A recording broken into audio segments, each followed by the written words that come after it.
Hey there, y'all, and welcome to today's Tarot for Him. My name is Fairlight. Welcome to Airy Fairy Tarot.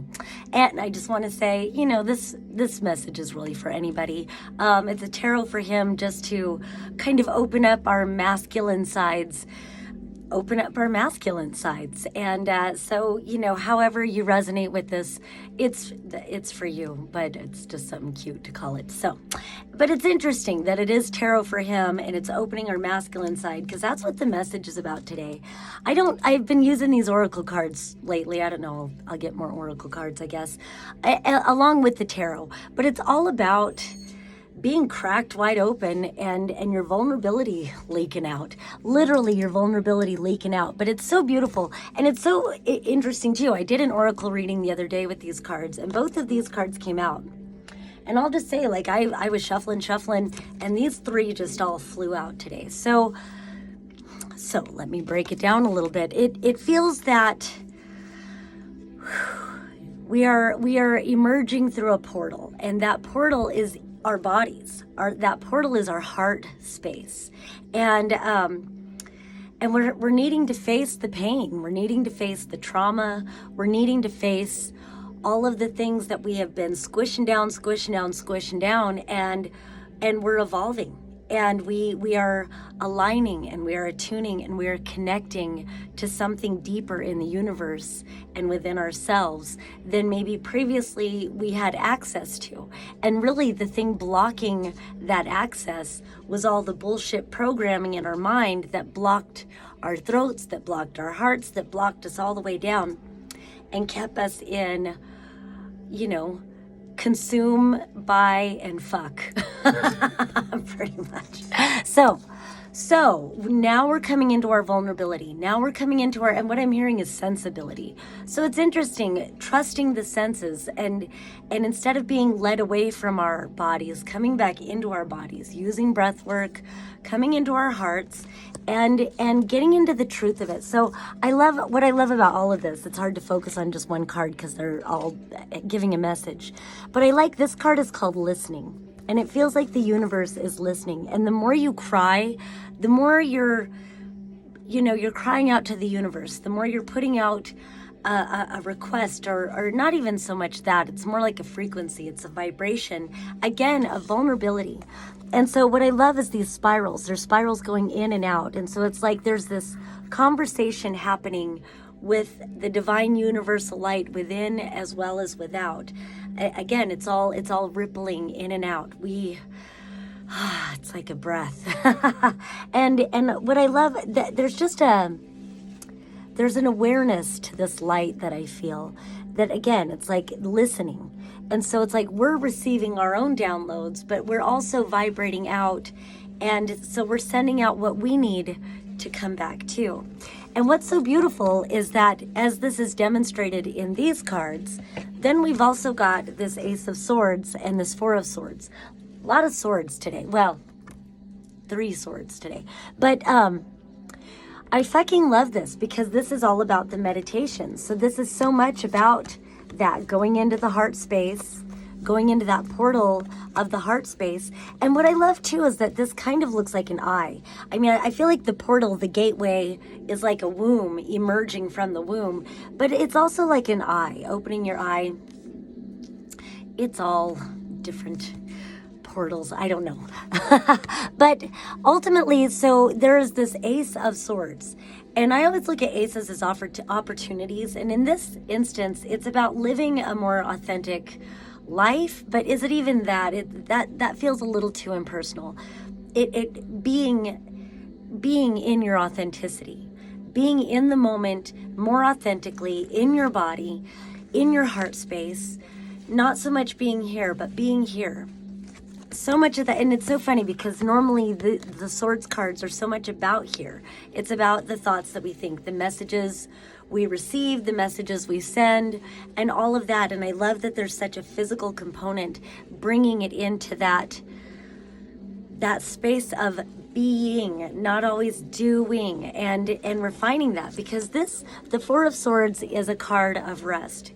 It's a card of contemplation. It's a card of meditation. And it just feels like there's so much clarity coming in the more you allow yourself to acknowledge and be in that vulnerable space. And so as you allow this process, then we've got the Six of Cups and the Nine of Cups.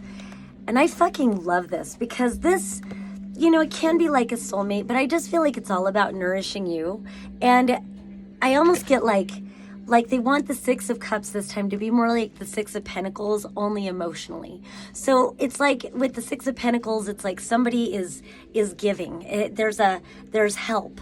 There's help there. And either you can be the helper, but this feels like in your vulnerability, allowing yourself to be poured into. That's what this so much feels like. Receiving. This is about you receiving. And it doesn't have to be a person. It definitely can. It can be multiple people. It can be going to nature and reconnecting with self. It can be connecting with, well, you know, universal consciousness. What is this one called? Universal heart. And then again, this listening. It's like these cards just want to stare at you. And I love that they're shining into, you know, all of these areas, her throat, her heart, and even into her third eye. And she's like receiving. So again, this is about receiving.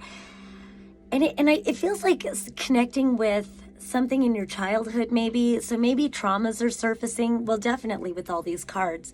Definitely traumas could be surfacing right now. And instead of pushing it down and not dealing with it, it's like fucking deal with it. Look at it. Journal about it. Always journal. Write about things. Allow yourself to express. Sing, scream, whatever the fuck you gotta do. Do some psychedelics and sit by a river and cry. That's some of my greatest things for my own self-healing. But again, journal too. And sometimes it's like don't monitor even what you write. Just whatever it is, just let yourself write. And just no filter. You don't even have to pay attention. Just let yourself write. And then put it away. You know, this is one thing that comes up for especially in palm readings about working with those trauma locks, and when we break those locks, how we can help process it. Journal, just let it out and then put it away. You know, just put it away until you're in a different state of consciousness, a different state of being. And that can be hours later, days later, weeks later, fucking years later, just whenever, if ever you need to go back and read it.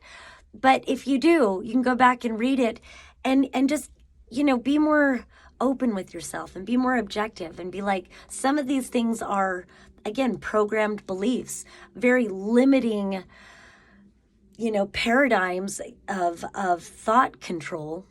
That was a mouthful. But I'll say it again, limiting paradigms of thought control. And so you can go through and be like, you know, what in this is what I even believe?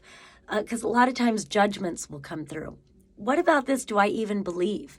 And is this really what I believe? What would I choose to believe about this if I had a choice?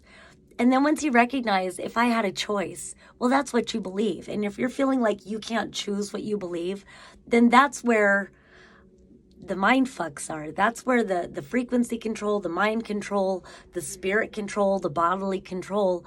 Fuck all that control. Sovereignty is truth, you know? And as long as you're not hurting anybody, including yourself, then, you know, give yourself permission to discover who you really are.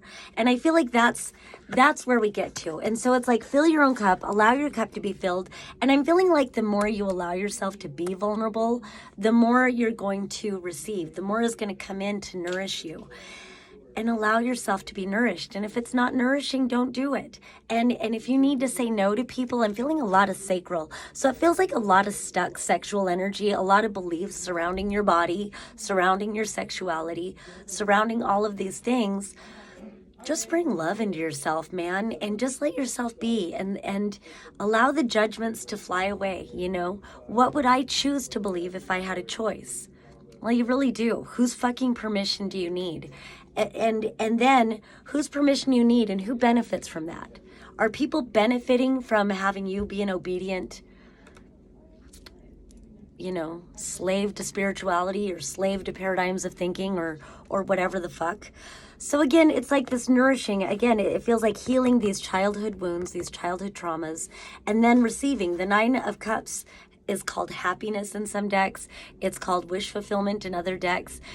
it just feels like receiving, allowing. And then the nines indicate that you're coming to the end of a cycle. And so when all your cups are full, then you get your power back. And in that place of vulnerability, then you become the emperor.